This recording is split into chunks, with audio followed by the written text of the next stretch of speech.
Baik, pada video kali ini kami akan membahas materi mengenai biaya modal perusahaan. Dan sebelumnya saya ingin memperkenalkan nama saya, Jeskiel Bebisina, NIM 18190113. Selanjutnya saya akan mempersilahkan teman-teman anggota kelompok saya untuk memperkenalkan nama mereka masing-masing. Perkenalkan, nama saya Godensia Natanii, NIM 18190130.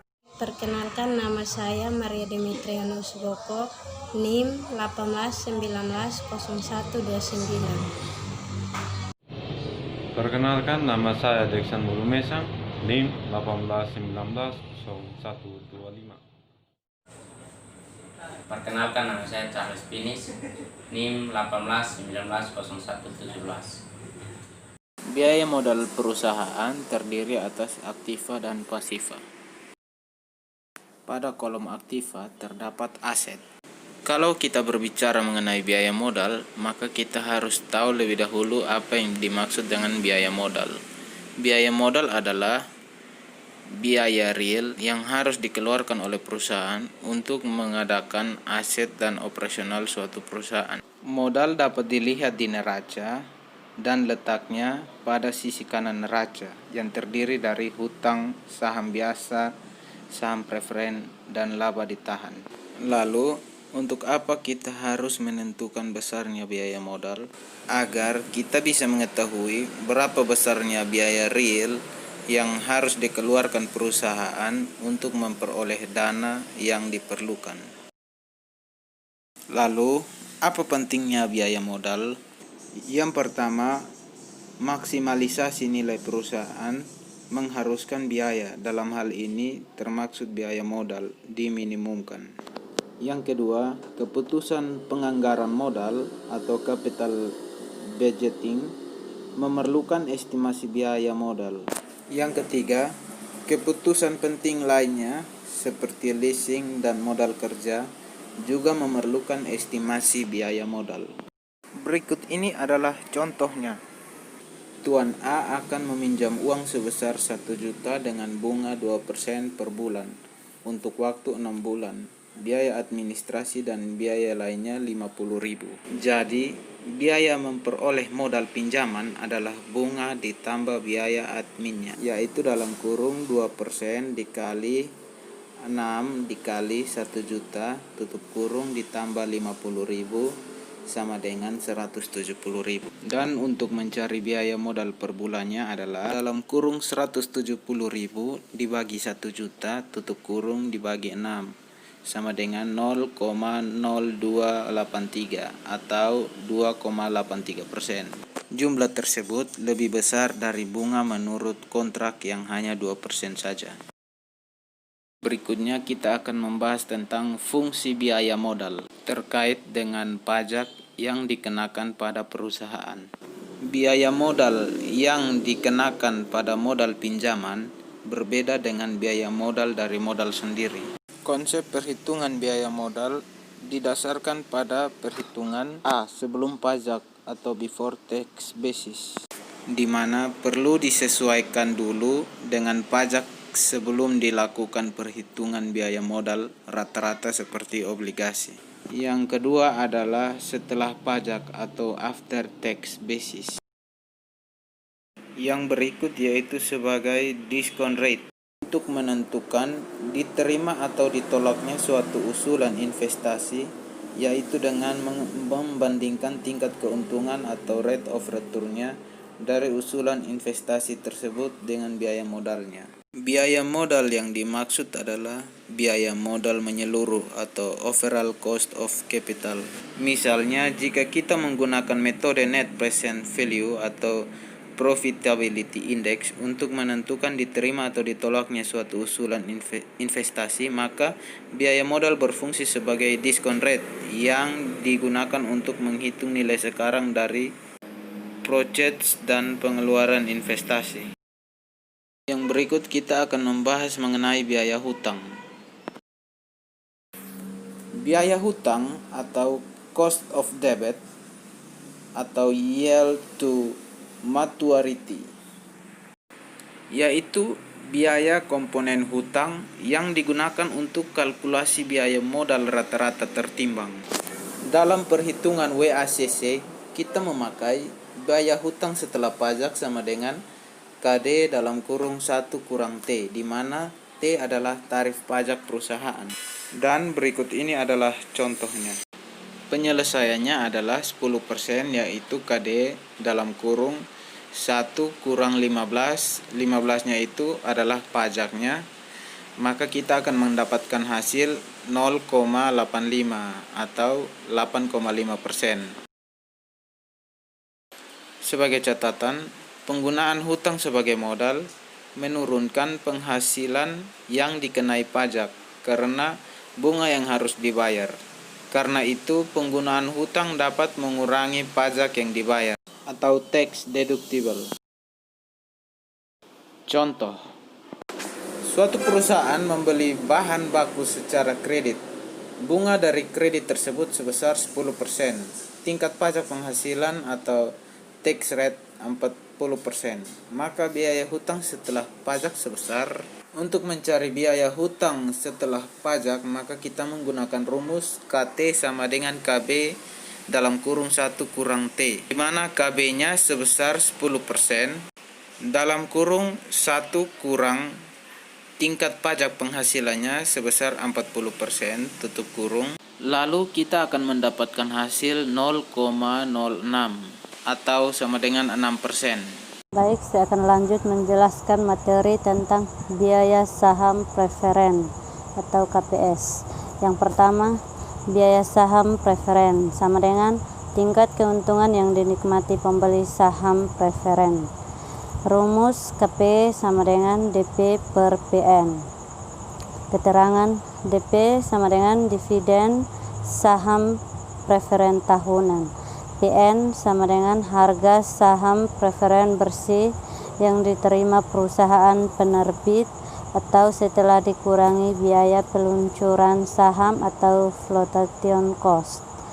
Berikut contoh soal. Sebuah perusahaan mempunyai saham preferen yang telah beredar yang memberikan dividen 23 per lembar dan harga jual 105. Jika perusahaan mengeluarkan biaya lagi emisi saham preferen, maka yang bersangkutan akan terkena biaya pertanggungan 2,5 per lembar saham. Ditanya berapa nilai saham preferen? Jawab, KP sama dengan DP bagi PN, yaitu 23 bagi 102,5 sama dengan 0,224, jadi sama dengan 22,4%. Yang berikut adalah biaya laba ditahan, KS. Yang pertama, perusahaan dapat memperoleh modal sendiri melalui dua cara, yaitu 1. Menahan sebagian laba. Kedua, menerbitkan saham biasa baru. Berikut, apabila perusahaan menahan sebagian labanya untuk modal, apakah ada biayanya? Ya, opportunity cost.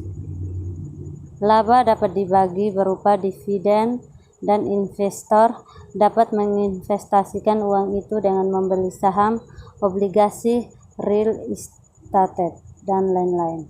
Berikut, oleh karena itu, perusahaan harus dapat memberikan keuntungan paling tidak sama dengan keuntungan yang dapat diperoleh oleh pemegang saham pada alternatif investasi yang memiliki risiko yang sama dengan risiko perusahaan. Berikut ada dua cara menaksir KS. Yang pertama, pendekatan CAPM. Kedua, pendekatan discounted cash flow atau DCF. Baik, sekian dari saya. Berikut akan dijelaskan oleh teman saya. Baik, saya akan menjelaskan tentang pendekatan CAPM. Rumusnya adalah KS sama dengan KRF tambah KM kurang KRF kali BI. Ilustrasi CAPM. Asumsikan bahwa KRF sama dengan 8%, KM sama dengan 13% dan BI sama dengan 0,7 untuk sebuah saham. Maka KS adalah jawab KS sama dengan KRF tambah KM kurang KRF kali BI sama dengan KRF-nya 8% tambah KM-nya 13% kurang KRF-nya 8% kali BI-nya 0,7 sama dengan KRF-nya 8% tambah KM kurang KRF-nya 5% kali BI-nya 0,7 sama dengan KRF-nya 8% tambah 5% kali 0,7 hasilnya 3,5%. Hasil yang terakhir adalah 11,5%.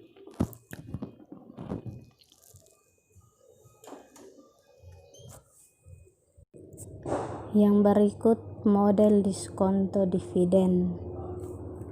Menjelaskan biaya ekuitas atau KE merupakan diskonto yang menyeimbangkan nilai sekarang dari keseluruhan dividen per lembar saham yang diharapkan di masa akan datang, sehingga biaya modal merupakan faktor diskonto dari dividen yang ada. Rumusnya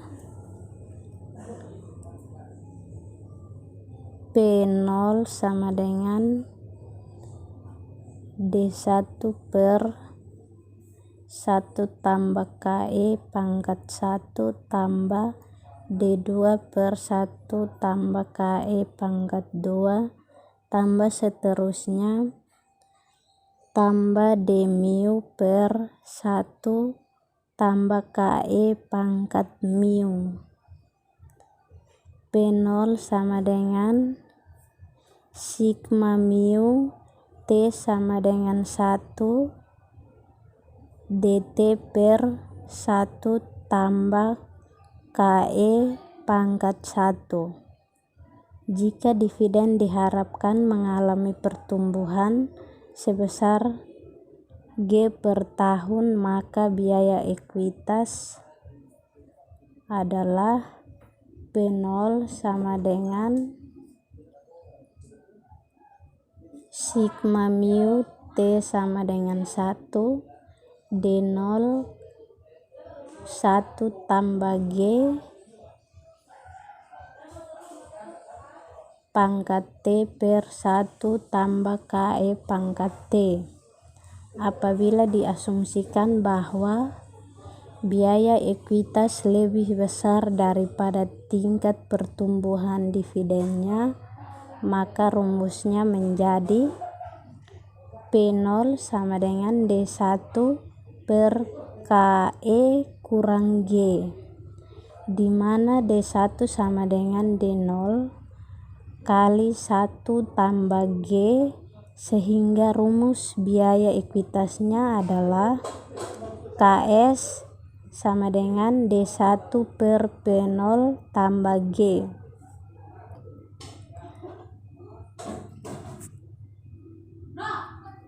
Di mana P0 sama dengan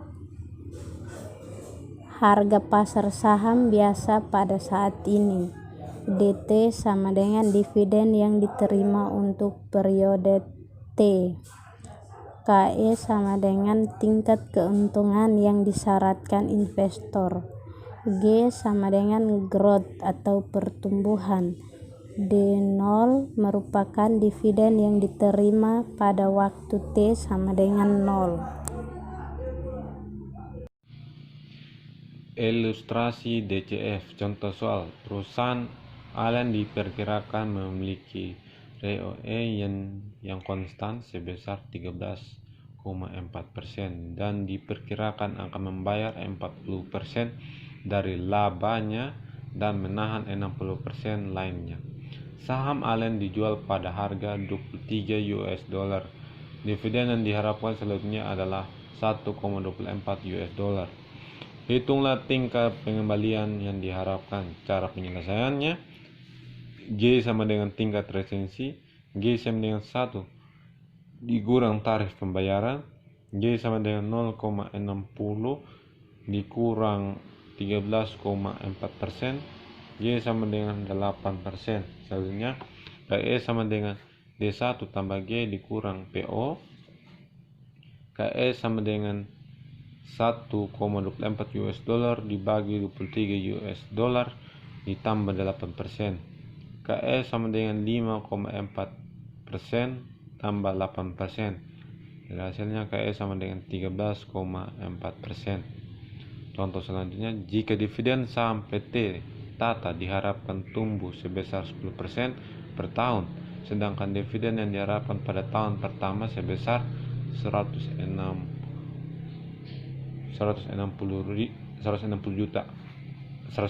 rupiah dan harga pasar saham sekarang adalah 2.160.000 rupiah. Berapakah biaya ekuitasnya? Cara penyelesaiannya, KE sama dengan D1 tambah G dikurang dengan PO. KE sama dengan 160 dibagi 2.160 tambah 10%. KE sama dengan 7,4% tambah 10%. KE sama dengan 17,4%. Ekuitas eksternal. Biaya ekuitas saham bisa baru atau ekuitas eksternal ke ekuitas eksternal ke biaya laba ditahan. Biaya flotasi, biaya yang harus dikeluarkan karena menerbitkan saham baru, contohnya komisi pialang. KE sama dengan D1 tambah G dikurang PO dalam kurung 1 dikurang F. Kita asumsikan bahwa Allen memiliki biaya flotasi sebesar 10%, maka biaya ekuitasnya KE sama dengan 1,24 US dollar tambah 8% dikurang 23 US dollar dalam kurung 1 dikurang 0,1. KE sama dengan 1,24 US dollar tambah 8% dikurang 20,70 US dollar.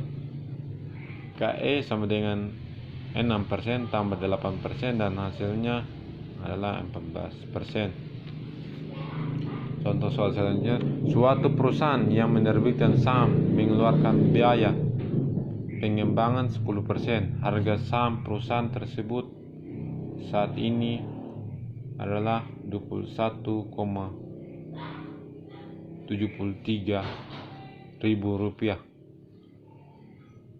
Pertumbuhan saham diperkirakan 6,6% dan dividen yang akan dibayarkan pada akhir tahun adalah 1,341 ribu. Hitunglah biaya ekuitas eksternal. Biaya modal dihitung berdasarkan biaya untuk masing-masing sumber dana berupa biaya modal individual. Namun jika menggunakan beberapa sumber modal, maka biaya modal yang dihitung adalah biaya modal rata-rata tertimbang dari seluruh modal yang digunakan.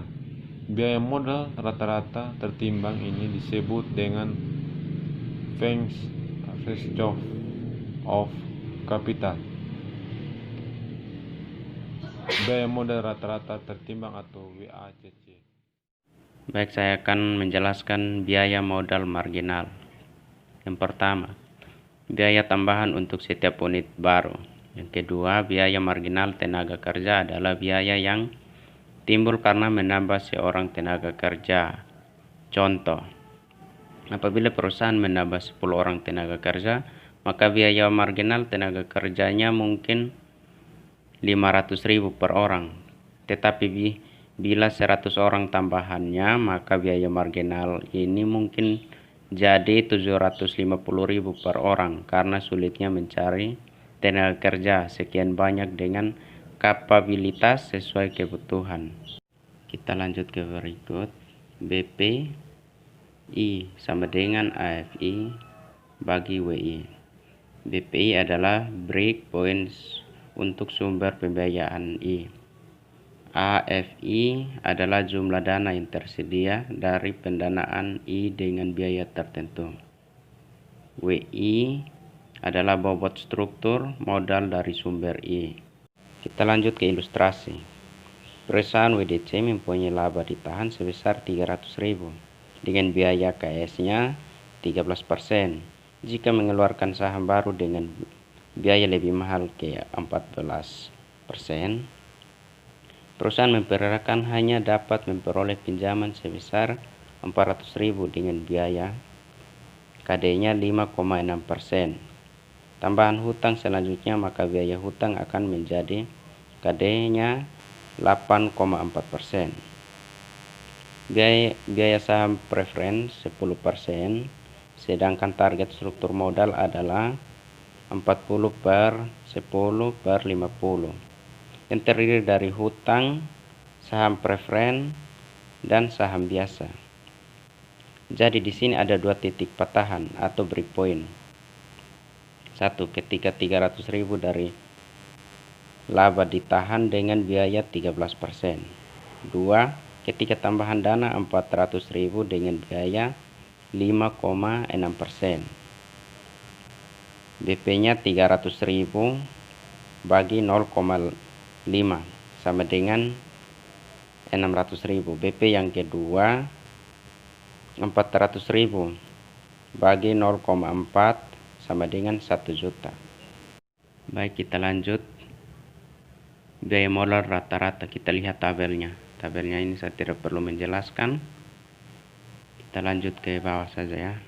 Dari tabel di atas kita lihat bahwa batasan 0 sampai 600.000, maka WACC sebesar 9,8%.